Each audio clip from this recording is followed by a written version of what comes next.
मैं अलीगढ़ से तारिक मुर्तज़ा आपके पास लॉकडाउन 2020 सीरीज़ का पार्ट 26 का एक और हिस्सा पार्ट 26B1 लेकर के हाजिर हुआ हूँ, जिसमें हम और आप अल्लाह के अहाते में हिंदुस्तान की कौम पर डिस्कशन करेंगे। पिछले पार्ट में हमने समझा था कि कैसे अल्लाह ने नौजवानों को घेर रखा है, यानी उनका ये मिजाज बनाकर कि वो अब रटी रटाई बात नहीं मानना चाहते, बल्कि हर बात को वो गौर व फिक्र करके समझना चाहते हैं। जैसे इब्राहीम अलैहिस्सलातु वस्सलाम ने सूरह बकरा आयत नंबर 260 में अपने दिल के इत्मीनान के लिए अल्लाह सुब्हानहू व तआला से सवाल किया था। अल्लाह सुब्हानहू व तआला ने उस बात को रिकॉर्ड किया, व इज़ क़ाल इब्राहीम रब्बी अरिनी कैफ़ तुह्यिल मौता। तो इब्राहीम ने कहा, ए मेरे रब, मुझे दिखाओ कि आप मुर्दों को कैसे ज़िंदा करते हो। तो अल्लाह सुब्हानहू व तआला ने पूछा, क़ाल अवलम तुअमिन, तुम्हें मेरी बात पर यकीन नहीं है? इब्राहीम अलैहिस्सलातु वस्सलाम ने फ़ौरन जवाब दिया, क़ाल बला, नहीं नहीं, ऐसी बात नहीं है, वलकिन लियत्मइन्न क़ल्बी, बस मैं अपने दिल के इत्मीनान के लिए ऐसी बात चाहता हूँ। इस ज़िम्न में हम लोग पता करते हैं कि कैसे अल्लाह ने यहाँ की कौम जो अपने को हिंदू कहती चली आ रही है को बस एक लफ्ज़ से घेर रखा है, और ये अल्लाह की कुदरत है कि वो कौम चाहते हुए भी उस लफ्ज़ से निकल नहीं सकती, चाहे कितनी भी नफ़रत कर ले या कोशिश कर ले, जैसे आज का नौजवान नहीं निकल सकता अपनी सवाल पूछने की फ़ितरत से। अल्लाह सुब्हानहू व तआला ने हिंदू कौम को लफ्ज़ हिंदू से अपने अहाते में ले रखा है। आइए पता करें कि ये लफ्ज़ हिंदू की असलियत है क्या, आया कहाँ से है यहाँ हिंदुस्तान में। कुछ लोग कहते हैं कि फ़ारसी ज़ुबान का लफ्ज़ है, ये फ़ारसी से आया है। यहाँ जब फ़ारस यानी ईरान से राजाओं ने हमले किए और यहाँ कब्ज़ा किया तो यहाँ की सिविलाइजेशन हिंदू घाटी कहलाती थी, मगर फ़ारसी ज़ुबान में सा अल्फ़ाबेट को हा से बदल देने की प्रैक्टिस थी। जैसे सप्ताह को वो हफ्ता कहते थे, ठीक इसी तरह सिंधु को वो हिंदू कहने लगे। मगर ज़रा सा गौर करने से पता चल जाता है कि ये सरासर झूठा क्लेम है, क्योंकि फ़ारसी ज़ुबान के अल्फ़ाबेट्स में सा होता है और ख़ुद फ़ारसी लफ्ज़ में सा लगा हुआ है और बोला भी जाता है फ़ारसी। इसी तरह से सोमनाथ मंदिर को यहाँ कभी भी फ़ारसी ज़ुबान में कभी भी होमनाथ नहीं कहा गया और ना ही कभी उसको लिखा गया। ठीक इसी तरह से ना ही सत्य को हत्या कहा गया या लिखा गया। ऐसी और बेशुमार मिसालें दी जा सकती हैं, मगर मकसद यहाँ बात समझने का है कि कौमों के दरमियान क्या, अगर इंसानों में भी दुश्मनी, नफ़रत, बुग़्ज़ का चश्मा चढ़ जाता है तो फिर हकीकत का यूं ही अफसाना बन जाता है और दुनिया सच्चाई के लिए भटकती रह जाती है। आज कौमें आपस में अपनी झूठी शान के लिए खून खराबा करती रहती हैं और नस्लों की नस्लें बर्बाद होती चली जा रही हैं। कुछ लोगों का कहना है कि हिंदू लफ्ज़ के मायने चोर, अंधेरे में रहने वाला वगैरह होते हैं, और ये मायने उर्दू की पुरानी डिक्शनरीज़ में मिलते होंगे जनाब। मगर सवाल ये पैदा होता है कि हमें ये जानना चाहिए कि डिक्शनरीज़ में कोई भी लफ्ज़ दाखिल कैसे होता है। हमें आपको पता है कि किसी भी डिक्शनरी में कोई भी लफ्ज़ वहाँ की आम पब्लिक की बोलचाल के मुताबिक दाखिल होता है। मतलब जब किसी लफ्ज़ के मायने आम पब्लिक में ज़्यादा इस्तेमाल होने लग जाते हैं तो उस मायने को डिक्शनरी के अंदर ले लिया जाता है।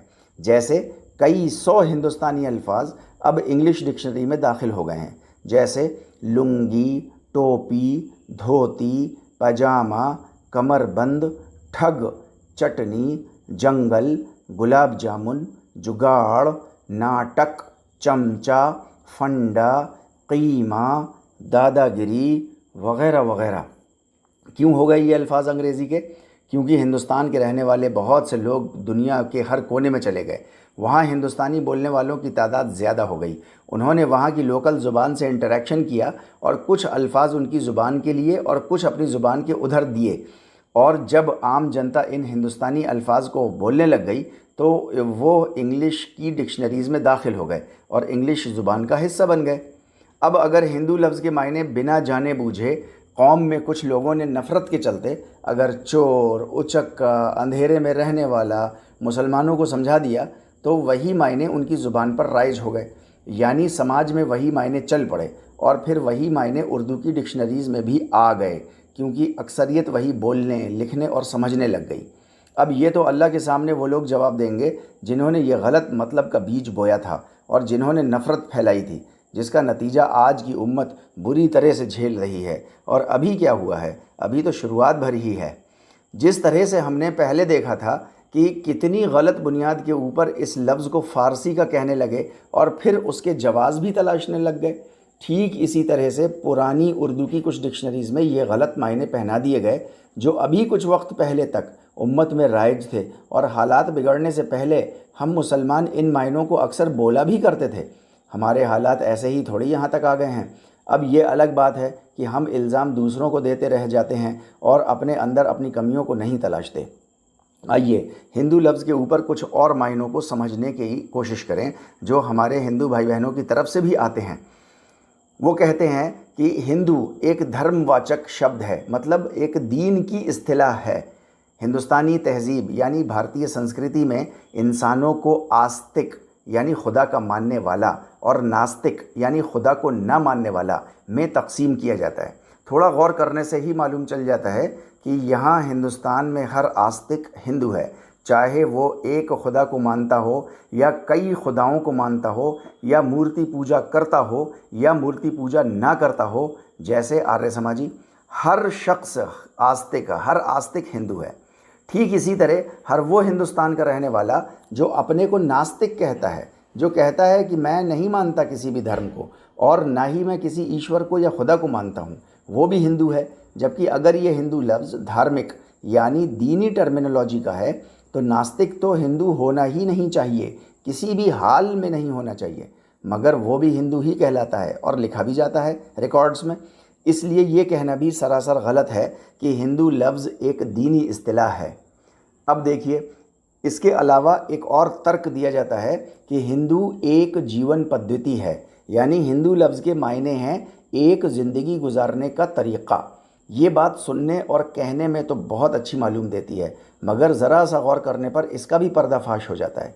यहाँ हमारे मुल्क में हर प्रांत, हर स्टेट में हर किसी की जीवन पद्धति अलग है, यानी ज़िंदगी गुजारने का तरीक़ा अलग है। यहाँ कपड़े अलग, खाना अलग, पैदा होने के संस्कार अलग, अंतिम संस्कार अलग। कहीं रिलेटिव्स में शादी बिल्कुल हराम तो कहीं मामू और चचा से शादी प्रेफर्ड। अब ऐसे में कोई ये कहे कि हिंदू मतलब एक वे ऑफ लाइफ, ज़िंदगी गुजारने का एक तरीक़ा, तो ये सरासर गलत है और लोगों को वैसा ही धोखा देने के बराबर है जैसा फ़ारसी का लफ्ज़ बताकर या हिंदू का मतलब चोर बताकर। इस हिंदू लफ्ज़ को एक और एंगल से यहाँ हिंदुस्तान में बयान किया जाता है कि हिंदू वो है जिसकी पितृभूमि व पुण्य भूमि भारत है। पितृभूमि यानी जिनके पूर्वज भारतीय हों, अब चाहे हज़ारों साल से भारत से बाहर रहते हों। तो सवाल पैदा होता है कि यहाँ के शास्त्र कहते हैं कि स्वर्ग लोक से समस्त मानव जाति के पिता का आगमन धरती पर हुआ, मतलब जन्नत से इंसानियत के पिता, उनके बाप का आगमन, मतलब वो आए, धरती पर आए। उनका नाम आदम था और उनकी पत्नी का नाम हव्वा था। भविष्य पुराण प्रतिसर्ग पर्व 4 और श्लोक नंबर 18 में कहा गया, आदमो नामा पुरुषः पत्नी हव्यवती तथा, यानी आदम नाम का पुरुष तथा पत्नी का नाम हव्यवती था। हज़ारों किलोमीटर के फासले पर अगर जिसको हव्यवती कहा जा रहा है, अगर उसे अरबी ज़ुबान में हव्वा पुकारा जाता है तो शायद किसी को इस बात पर एतराज़ नहीं होना चाहिए, क्योंकि हमें और आपको बहुत अच्छे से मालूम है कि हर 4 कोस पर भाषा बदल जाया करती है। जब दुनिया का सबसे पहला इंसान, जिसको आदि मानव कहा जाता है, वो यहाँ भारत में था, तो पूरी इंसानियत की शुरुआत भी यहीं भारत से हुई है। और जब इंसानियत की शुरुआत ही यहाँ से हुई है तो दुनिया का हर इंसान की पितृभूमि भारत ही है। इस लिहाज से दुनिया का हर व्यक्ति, हर इंसान हिंदू है। तो इसमें क्या ख़ास है कि सिर्फ यहीं हिंदुस्तान में जो लोग आज रहते हैं वही हिंदू हैं बस। तो ये कहना कि जिसकी पितृभूमि भारत है वही हिंदू है, तो पूरी दुनिया के इंसानों को हिंदू होने का दर्जा देना पड़ेगा, जिसके लिए यहाँ कोई भी तंजीम तैयार नहीं होती। इस लिहाज से ये पितृभूमि वाली डेफिनेशन भी सरासर गलत है। जब पितृभूमि वाली बात सही नहीं बैठती तो कहा जाता है कि हिंदू वो है जिसकी पुण्य भूमि ये भारत है, यानी जिनके तीर्थ स्थल यहाँ सिर्फ भारत में हों। तीर्थ स्थल मतलब रिलीजियस प्लेसेस, दीनी मराकज़, दीनी मरकज़ उनके हिंदुस्तान के अंदर हो, उसको पुण्य भूमि कहा जाता है।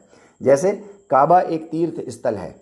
अब अगर कोई ये मानता है तो जिनके तीर्थ स्थल भारत से बाहर हैं, जैसे चीन में कैलाश पर्वत पर, तो उन करोड़ों लोगों को क्या कहेंगे जो चीन में कैलाश पर्वत पर यकीन रखते हैं। रखने वालों को, इन लोगों को क्या हिंदू लफ्ज़ बोला जाएगा इनके लिए या नहीं बोला जाएगा? और फिर यहाँ हिंदुस्तान में ही कुछ ऐसे भी ग्रोह रहते हैं जो किसी भी तीर्थ स्थल पर यकीन नहीं रखते। मिसाल के तौर पर आर्य समाजी, तो उनकी तो भारत पुण्य भूमि हुई ही नहीं, तो क्या हिंदू लफ्ज़ उनके लिए नहीं बोला जाएगा? असल में तो हिंदू एक ऐसा लफ्ज़ है जिसकी जितनी तशरीह की जाती है मामला उतना ही फंसता चला जाता है, क्योंकि इस लफ्ज़ की शुरुआत में जब तक नहीं जाया जाएगा तब तक इस लफ्ज़ के सीक्रेट्स नहीं खुलेंगे। और यहाँ हर किसी को, चाहे वो एक इंसान हो या यहाँ का सुप्रीम कोर्ट, हर किसी को इस हिंदू लफ्ज़ को समझने और समझाने में हमेशा दिक्कत बनी रहेगी। अभी तक हमने वो सारे जवाज़ और उनके पहलू समझ लिए जो हिंदू लफ्ज़ को लेकर बोले जाते हैं, और समझ में यही आया कि किसी जवाज़ का कोई जवाब नहीं है किसी के पास भी। लेकिन ऐसा नहीं है कि है नहीं, जवाब है, मगर लफ्ज़ के शुरू में जाकर पता करना होगा कि ये लफ्ज़ आया कहाँ से है। इसके अगले हिस्से इनमें इंशाअल्लाह हम जानने की कोशिश करेंगे कि असल में ये हिंदू लफ्ज़ आया कहाँ से है और कब आया है। ऐ ईमान वालों, गैर यकीनी बात के पीछे ना पड़ो। बेशक ज़्यादातर गैर यकीनी बातें ऐसा गुनाह होती हैं जिनकी वजह से ज़िंदगी में पॉजिटिव रिज़ल्ट्स को लाने में देरी हो जाती है। अगर हमारी इस लॉकडाउन 2020 सीरीज़ के कुछ पार्ट्स आपसे मिस हो गए हों तो बराए मेहरबानी 8279865903 पर व्हाट्सअप मैसेज डाल दीजिए। इंशाल्लाह मिसिंग पार्ट्स आपको जल्द अज जल्द भेज दिए जाएंगे।